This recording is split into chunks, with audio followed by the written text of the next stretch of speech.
Europa está sembrada de castillos, unos reconocibles, casi habitables todavía, y otros reducidos a poco más que un montón de piedras barridas por el viento donde anidan las alimañas y el olvido. Son el testimonio de un pasado no demasiado lejano, de una época atormentada y oscura de la que, pese a su cercanía, ignoramos muchas cosas. La Edad Media.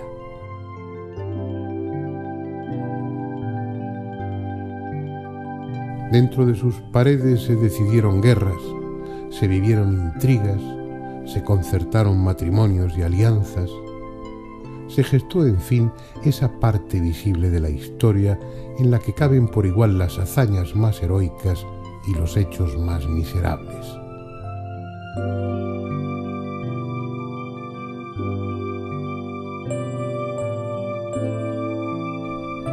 La otra historia, la invisible, la del espíritu y el intelecto, tuvo su sitio en las iglesias y sobre todo en los monasterios, casi los únicos refugios para el conocimiento y la cultura en un continente que por entonces estaba sumido en la superstición y en la ignorancia.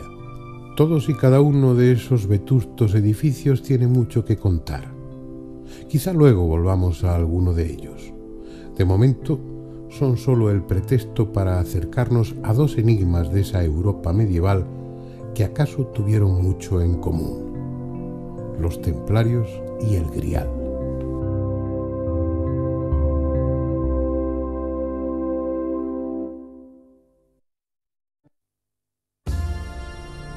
Situémonos a finales del siglo XI.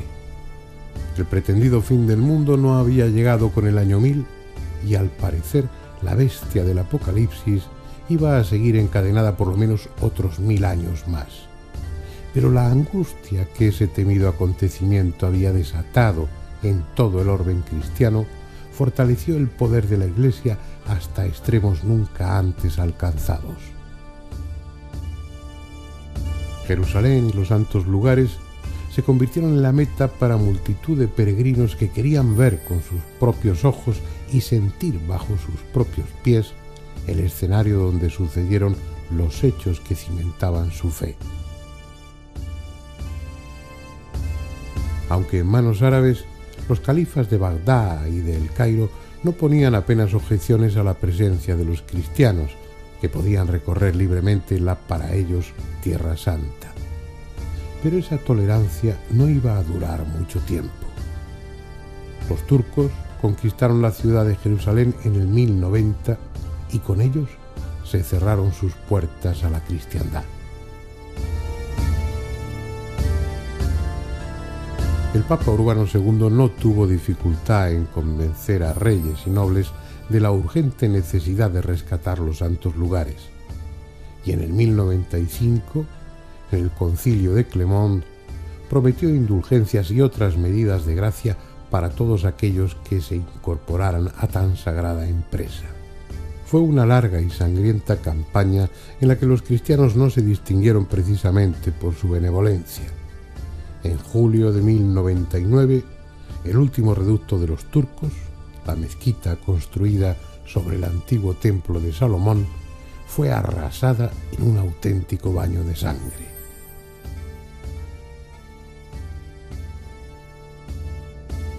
Al fin, la ciudad santa estaba en manos cristianas, pero siendo mucho no era suficiente. Jerusalén se hallaba en medio de un territorio todavía hostil en el que abundaban bandidos y miembros del ejército vencido que daban rienda suelta a su resentimiento robando y matando a los peregrinos. Era preciso proteger esos caminos y al tiempo dar cobijo y sustento a los viajeros, cada vez más numerosos, que movidos por la fe llegaban desde todos los rincones de Europa. Con ese fin se crearon órdenes religiosas como la de los Hermanos Hospitalarios Teutónicos o la Hospitalaria de Jerusalén.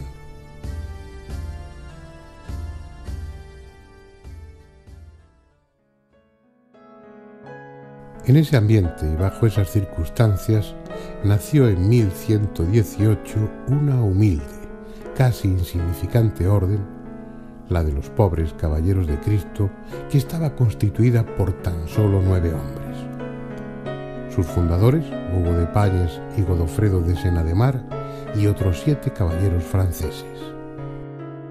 Su misión: proteger a los peregrinos en Tierra Santa.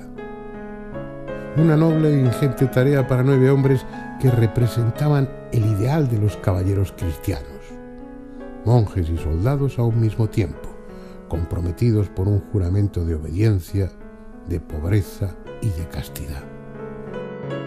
10 años más tarde, durante un concilio, la orden fue reconocida oficialmente, y como por entonces estaban ocupando un palacio construido sobre las ruinas del Templo de Salomón, cambiaron su nombre por el de Orden del Temple.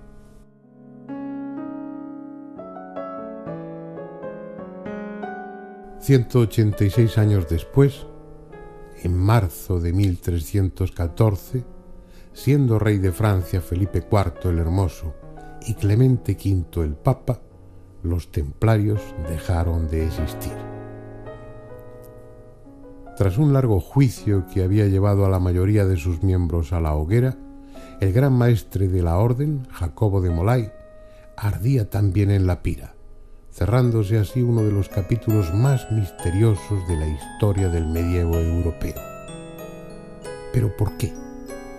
¿Qué había sucedido en esos casi 2 siglos para que aquella orden, nacida con tan altruista misión, mereciera un final semejante?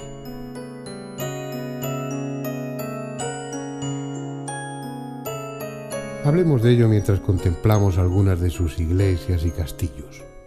Son solo una muestra, un pálido reflejo del esplendor que el Temple tuvo en otro tiempo. La historia de lo visible, la que se fundamenta en hechos comprobados, nos dice que aquellos monjes soldados, apenas constituidos como orden, comenzaron a crecer en número y en riqueza con tanta rapidez y provecho que pronto se convirtieron en una de las instituciones económicas y militares más poderosas de su época. Aquellos pobres caballeros de Cristo, que en sus orígenes fueron contemplados con simpatía y recibieron generosas donaciones, empezaron a ser mirados con envidia y recelo. ¿De dónde procedían tan inmensas riquezas?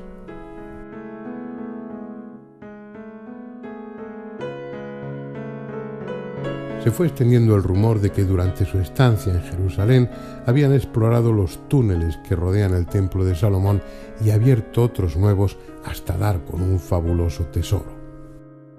Otros, en cambio, sospechaban que, sirviéndose de la alquimia, habían encontrado la forma de transformar los metales en oro.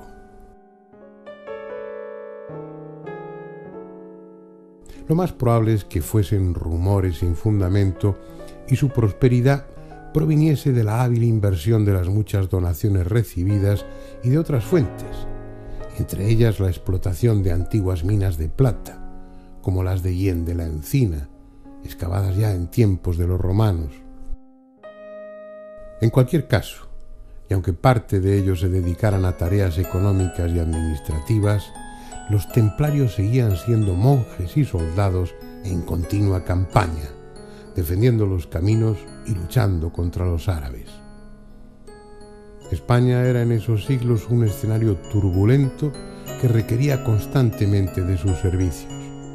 Por eso está sembrada de fortalezas e iglesias cuarteles del Temple donde pudieran descansar, curar sus heridas y orar con recogimiento de acuerdo a sus reglas.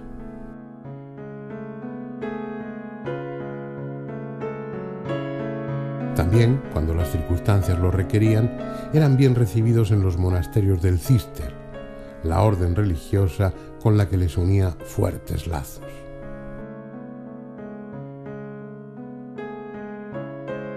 Pero de nada sirvió su entrega a la causa cristiana.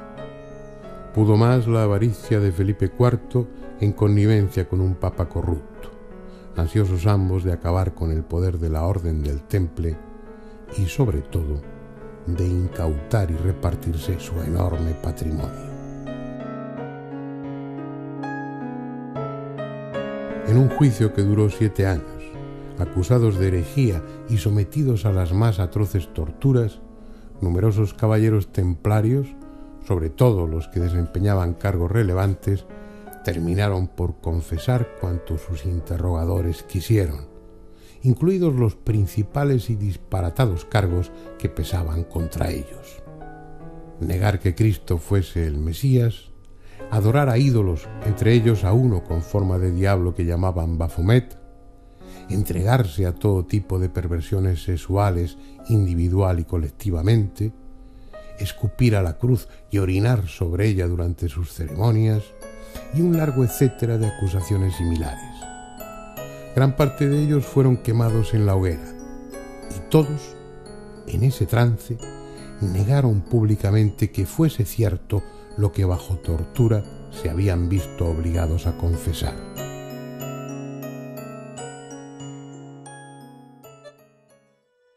Hasta aquí la historia visible. Pero ¿qué hay de la otra? De la que ha hecho correr tantos ríos de tinta.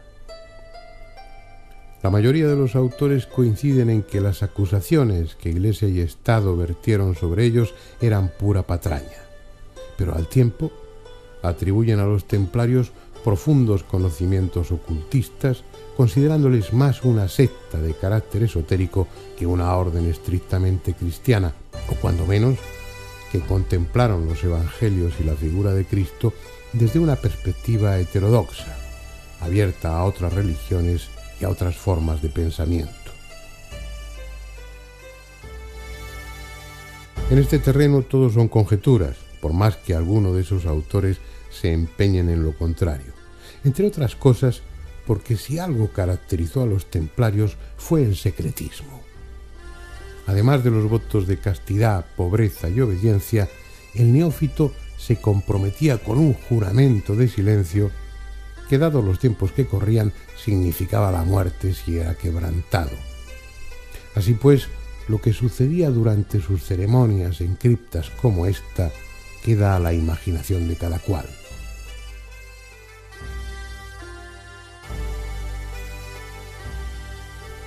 Ni siquiera sabemos si el célebre Baphomet, cabeza o diablo con pechos al que todos aluden, existió fuera de la imaginación de los inquisidores, que interpretaron a su conveniencia cualquiera de las figuras simbólicas que aparecen representadas en las construcciones templarias. Y ese sí que es un dato objetivo. Los edificios levantados por el temple proporcionan al observador atento información que sugiere conocimientos de carácter ocultista, lo que en sí mismo tampoco es extraordinario. Los maestros constructores de catedrales también hicieron uso de ellos. Símbolos, medidas, orientación, proporciones o vidrieras responden a conceptos que desde tiempo de Pitágoras buscan más la integración del hombre con lo cósmico que la simple armonía estética.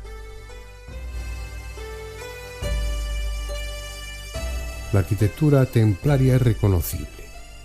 Dentro de su solidez, las fortalezas recurren a formas estilizadas, a elevadas torres, y la planta de sus iglesias y castillos es frecuentemente de forma octogonal, contrastando así con el resto de las construcciones medievales.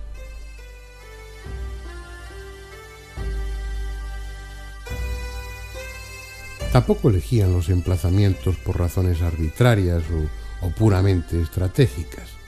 Parecían buscar con especial empeño lo que se conoce como lugares de poder. Parajes a veces abruptos y solitarios en los que, por alguna causa, tal vez ligada al subsuelo, es más fácil el recogimiento, la introspección, esos estados que propician el trance místico, el éxtasis o la apertura de conciencia, como ahora decimos. Un estado alterado de la mente que brujos, chamanes, monjes y ascetas de todas las religiones y desde tiempos remotos buscan con ahínco. Esa comunicación con planos espirituales y trascendentes que no solo se favorece en determinados lugares, sino también con la ingestión de sustancias alucinógenas en su justa medida. Paricá, ayahuasca, San Pedro, peyote, belladona, beleño, hachís, usados debidamente y no de forma necia, son llaves para abrirse a esos trances. Aquí, en el hundido de Armañones, se dice que hubo una abadía del Temple y que fue arrastrada por una riada en el 1250. Si la hubo, de la abadía ya no queda nada, pero sí quedan plantas extrañas, de origen tropical, creciendo libremente junto a la vegetación propia de la zona y que también, según la tradición, eran cultivadas por los miembros de la orden para consumirlas en el curso de sus ceremonias.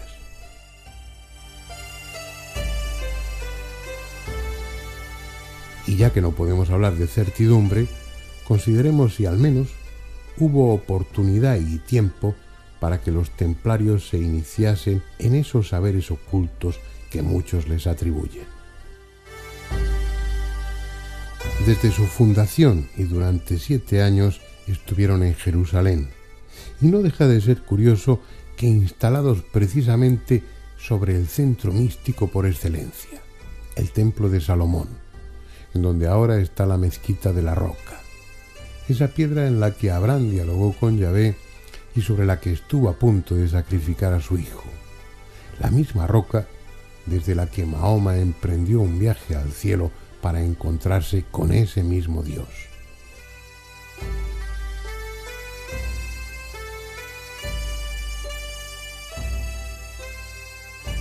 No hay forma de saber si ese lugar de poder influyó o no en ellos, pero sí parece claro que se trataba de caballeros ilustrados, espiritualmente inquietos, que no debieron dejar pasar la ocasión de relacionarse con otros como ellos, aunque de diferente religión, estudiosos de la Torá, cabalistas y miembros de sectas islámicas versadas en lo hermético, como los sufíes o los seguidores del viejo de la montaña, los hashishins, expertos en el uso del hashish con fines místicos. Asentados ya en Europa, tampoco habrían tenido dificultad para profundizar en esos conocimientos, porque era precisamente en los monasterios donde se conservaba y alimentaba la cultura y la ciencia, extendida a temas como astrología, alquimia, botánica y otros muchos no necesariamente piadosos. De lo que también debieron ocuparse, aunque con igual secreto, es de un tema de trascendental importancia para los caballeros cristianos de la época: la búsqueda del Santo Grial. De hecho, hay información que parece confirmar su relación con esa copa mística, pero de una forma tan especial, tan herética, que prefiero dejarla para el final. Ahora, para hablar del Grial, vayamos a un escenario diferente en busca de otros caballeros legendarios.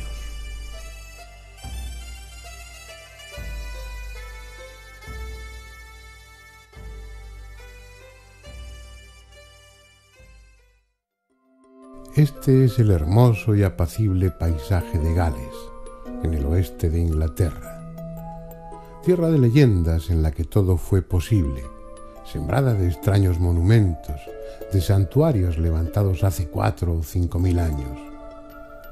Si existen los lugares de poder que antes citábamos, aquí los hay de singular fuerza, a juzgar por el trabajo que se tomó el hombre antiguo para, una vez descubiertos, magnificarlos con descomunales piedras traídas de canteras lejanas. Pero es también la tierra del rey Arturo y de sus caballeros de la tabla redonda. Su historia, inventada a medias o totalmente, que no hay forma de saberlo, se hizo popular en el siglo XII cuando el francés Chrétien de Troyes escribió un libro que relataba sus hazañas. Cronológicamente, el nacimiento del mito artúrico está muy cerca de la fundación de la Orden del Temple. Pero acaso no importe, porque aun siendo la primera referencia escrita, el libro de Troyes recogió y dio forma a lo que ya estaba en el ambiente, el espíritu de la caballería andante. Desde hacía 2 siglos, los juglares ya venían contando las hazañas de los nobles cristianos que recorrían el mundo conocido llevando la justicia en su espada y a Jesús en el corazón. Con la primera cruzada, esos caballeros creyeron haber encontrado un objetivo concreto para sus altruistas ambiciones: la conquista de Tierra Santa.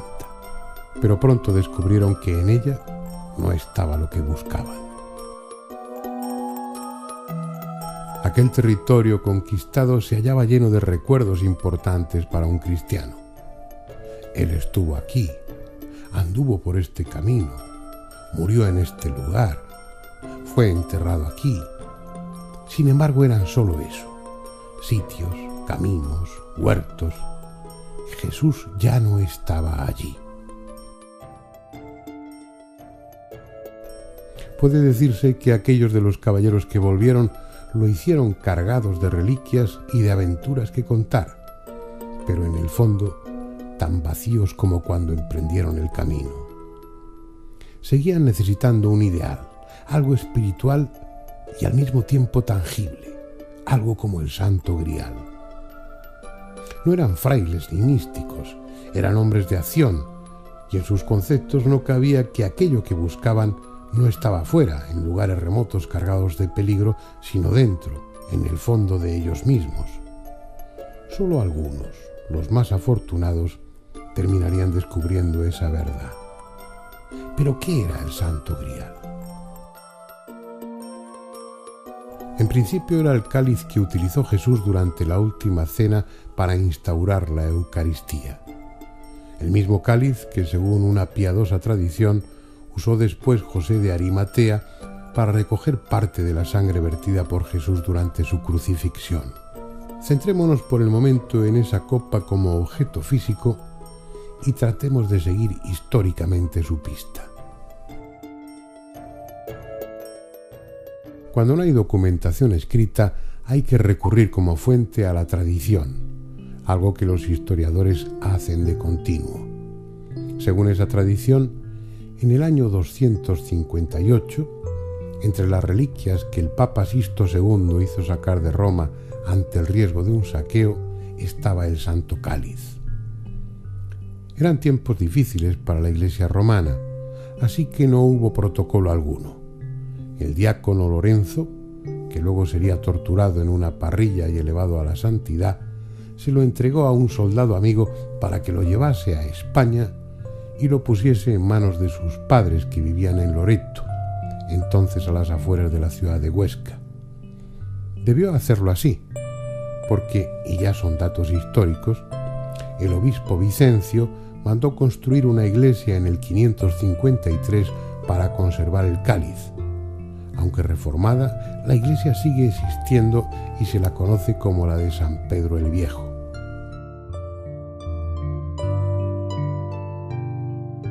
En ella estuvo durante un tiempo, hasta que por la inminencia de la invasión árabe de la ciudad, el obispo Acisclo ordenó a principios del siglo VIII que fuera trasladado el cáliz a Yebra, donde estuvo escondido en una cueva.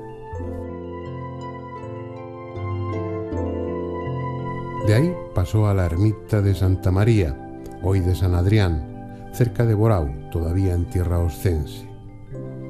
Nadie dudaba por entonces que se trataba del cáliz auténtico, y así debe constar.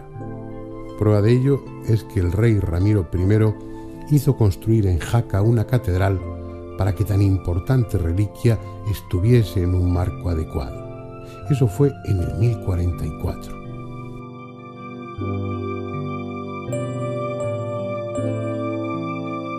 Pero no iba a terminar ahí su peregrinaje, porque después fue llevado al monasterio de San Juan de la Peña, donde durante casi 3 siglos el cáliz permaneció tranquilo, siendo objeto de veneración y oficiándose con él en ocasiones muy solemnes.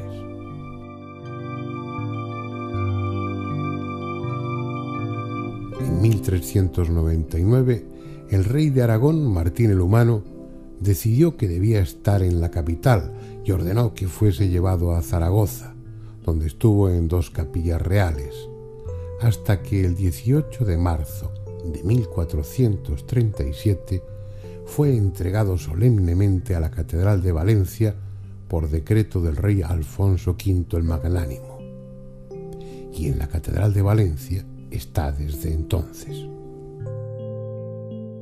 Se conserva protegido por un cristal blindado en medio de un extraordinario retablo renacentista en la llamada Sala Capitular Antigua, de donde sale 2 veces al año con el imponente ritual que corresponde a una reliquia de tal importancia. La copa, el cáliz, es de ágata, y su estudio técnico lo sitúa entre el siglo II antes de nuestra era y el siglo I después de Cristo. Es decir, por sus características y antigüedad, encaja en la época y el lugar adecuados. Con el tiempo se le añadió una peana también de ágata, ricamente adornada, y 2 asas de oro burilado.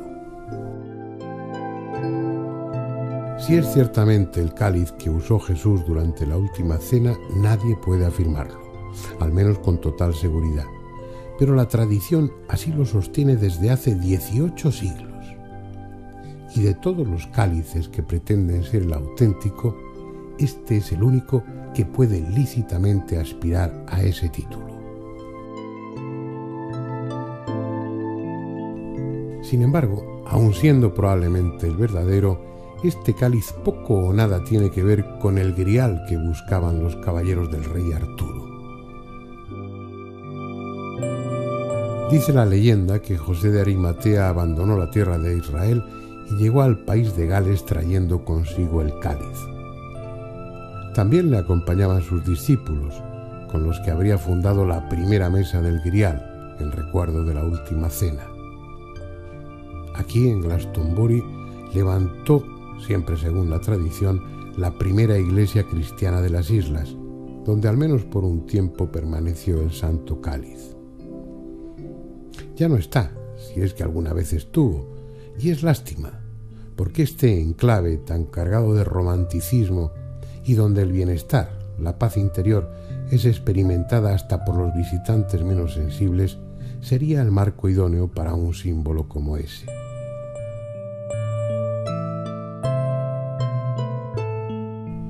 Entre las ruinas de su vieja abadía, una tumba, la del rey Arturo. Al menos eso reza en el cartel, aunque no estén aquí sus restos. De hecho, ni siquiera hay certeza de que tan ejemplar monarca haya existido nunca. Sin embargo, la leyenda tiene tal fuerza que en la imaginación popular él y sus caballeros fueron indiscutiblemente reales.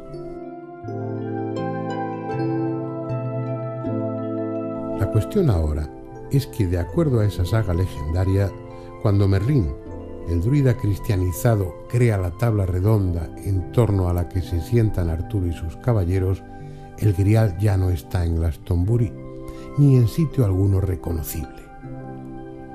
El símbolo ha sustituido al objeto físico y se encuentra bajo la custodia de un rey herido que no puede morir, en el castillo que corona un monte de simbólico nombre, Mont Salvage, el monte de la salvación, en medio de un territorio simbólico, la tierra desolada.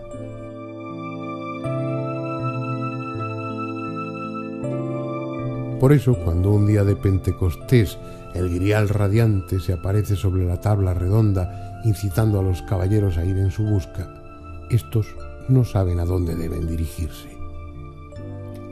Será el propio camino el que vaya proporcionándoles las claves y poniéndoles en la adecuada dirección. En definitiva, se trata de un viaje iniciático durante el que deberán vencer tentaciones, arrostrar peligros de todo tipo, enmendar injusticias, salvar doncellas. Cada hazaña tiene a su vez un rico simbolismo y por tanto una doble lectura, porque pese a ser un mito cristianizado, el rey Arturo y sus caballeros hunde sus raíces en lo pagano, en lo mágico. El hecho de que Merlín, el inspirador de la tabla redonda y tutor de ese proceso iniciático, sea un druida, un mago, es en sí mismo significativo. El grial no es sólo el cáliz de la última cena, es el símbolo de la renovación, de la muerte como principio de la vida, el atanor del alquimista, donde el metal corriente se transforma en oro. De todos los caballeros que salieron en su busca, Solo 3 llegan a la meta y en la mítica ciudad celestial de Oriente asisten a la misa que con el propio Grial oficia Jesús. Ser Galahad, el caballero virgen, que ya era limpio de corazón al iniciar el camino y que muere en plenitud de gracia cuando el Grial retorna al cielo. Perceval o Parsifal, apodado el tonto perfecto, que en el viaje de regreso se queda en Montsalvatge, donde la tierra desolada ha fructificado de nuevo y sustituye al rey herido.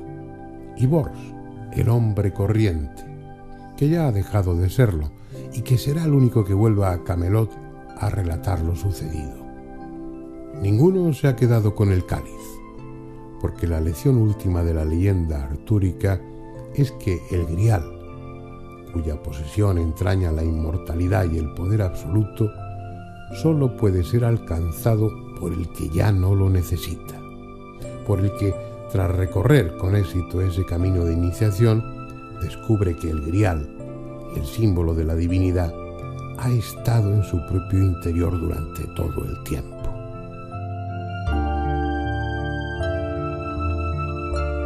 ¿Ese era el Grial que buscaban los templarios? Sí y no. Parece obvio que una orden familiarizada con un concepto del hecho religioso mucho más profundo que el del pueblo llano y que además practicaba técnicas para alcanzar el trance místico, buscase a Dios dentro de uno mismo y no fuera.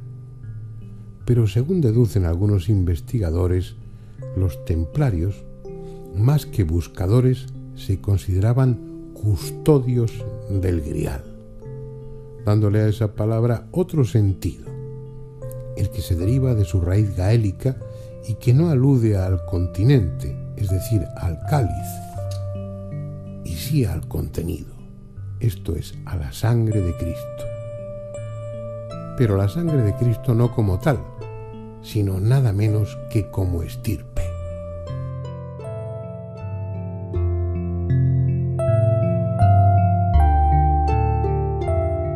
Accediendo a fuentes que ignoramos, ellos estaban convencidos de que Jesús, el Jesús hombre, había mantenido relaciones estables con María Magdalena, de la que tuvo 1 o más hijos.